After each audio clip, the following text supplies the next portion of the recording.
This video will outline how to use the Advanced Opportunities web-based portal. Essentially, here's the big picture of the portal. A student will have the ability to log in, create an account, and register for state aid. Someone at the district level, so either a school counselor, possibly a registrar, or an administrator, will approve all registrations that are submitted by the student. This then will go into a common database, and this database will be made available to colleges, universities, and IDLA. It will also be available to the counties that are related to the certificate of residency issue, and then it will also be available to the State Department of Education. So let's take a look at the flow of the data.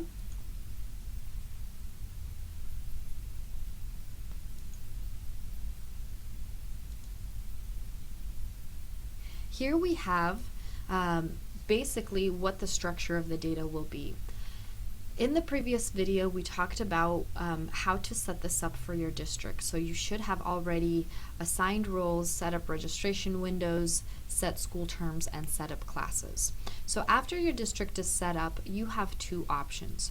Your students can create accounts, or the school also has the opportunity to register on the student's behalf. So let's go ahead and go to the State Department of Education website. And when you get to the website, you click on Advanced Opportunities and you will be directed to this page. And here we have the web-based portal. Now this purple one is access for students. This blue one is access for school districts, and then this orange one is the beta site. So if you want to go in and create any fake accounts or put in some information just to get familiar, we want to use the beta site so that we're not putting incorrect data in the actual live site. So when the student goes in and wants to create an account, they'll click on this button and they'll see this information, and they'll have the opportunity to register an account. And to register an account, they'll need to fill out this basic information and then select the terms and condition and then enroll new student. Now, when they do this, they will receive an email that says, please verify this account, and that's basically to ensure that it's not a robot trying to get in or a hacker, so that it's a legitimate email address. Now, the students may or may not know their EDU ID. If they don't know their EDU ID, someone at the district side will be able to put it in. Either way, it needs to be verified by the district. If a student is under the age of 13, they will not be able to register an account due to COPPA regulations, and so for those students, the school district will need to register on their behalf. So let's go back to the State Department website, and now we're going to log in as a district user, and I'm going to use the training site to demo this. And so we'll select Other, and let's go ahead and log in.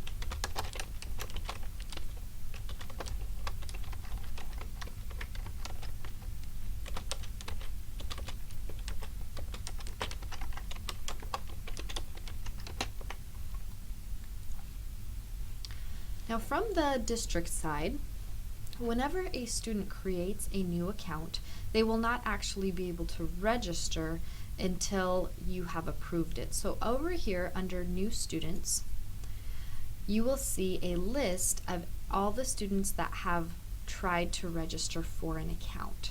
And so what you can do is you can select the student, and you want to make sure that you're checking their EDU IDs. If the EDU ID is put in incorrectly, it could potentially start charging to another student's account. So make sure that that is double checked. Some school districts are choosing not to give their EDU IDs to students. That way an adult has to manually enter it.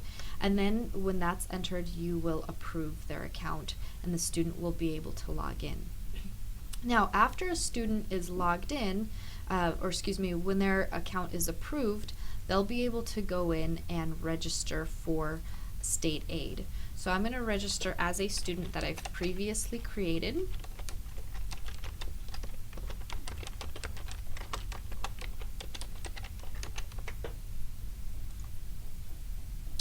And here we have Oprah Winfrey, who is logged in. Her account's been approved by her district. This has a summary of the programs. And Oprah here can apply for state aid. And so she's going to apply for a course. She's going to select the program through which she's applying, what school district, which high school the course is being offered through, her grade level, and then the course provider. So let's say she's taking a class through Boise State. Let's try another one. I think I assigned some through College of Southern Idaho earlier today. So here I see the courses that my district has put in for my high school, and so I'm going to select the course, and you'll see that this information is auto-populated. She will select her county of residency. Now notice, because this is a community college and she's not in one of the taxing districts, there is a reminder for her to fill out a certificate of residency form, and she can go to the link to do that. Then she can request a different amount. So if she wants to use a scholarship, or perhaps only wants to use part of her funds for this class, she can go in and change this to however much she wants to be applied towards this class, and then she will submit the course. And so that's how to do it on the student side.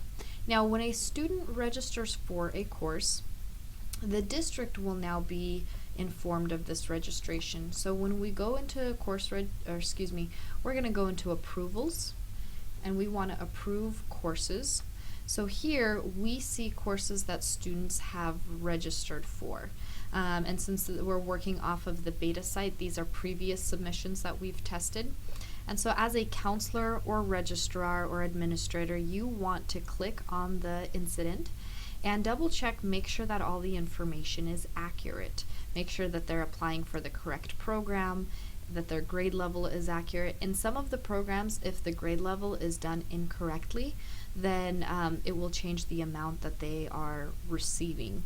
And so if a junior selects that they're a senior, they're going to potentially start tapping out of their next year's funds, so you want to make sure this is accurate. And then you will approve the request. If for any reason you need to deny the request, then you will be prompted to enter notes as to why you are denying the request. So that is how you approve a request if a student goes in with an account. At any point in time, if you approve a request and then need to change it later, so say a student is approved but then drops a course, under reports you can see courses waiting SDE submission, and that just means that your district manager has not submitted it to the SDE.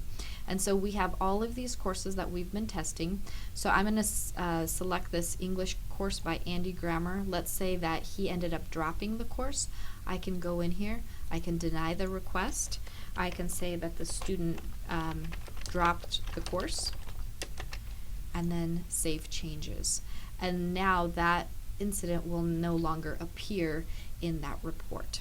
So that is how a student is able to submit and a district is able to make edits. Now, if you have students that you will be doing the registration for them, you can do that over here under the registration tab and select whether it's a course or exam. And basically that same process that we just used for the student, you can do this from the district side. So for any student that is under the age of 13, you'll need to do that. And then also if you have students that are taking maybe a course that is not available to most students, so for example they walk on campus to one of the post-secondary institutions and take a course, you will need to manually enter it through this process. So you'll enter the student's EDU ID number, this information will come up, and then you can register them for the program. So let's say it's he's a 10th grader taking a course through one of the universities, but we want to select other, and then you can type in the course name, the number of credits, the cost of the course, and then how much you're requesting. And then you'll be able to submit the course. And then again, at any point, if you need to edit it, that will be an option here under reports, where we see the reimbursements that are awaiting submission. If you have questions, feel free to contact me or one of your regional coordinators. Thank you.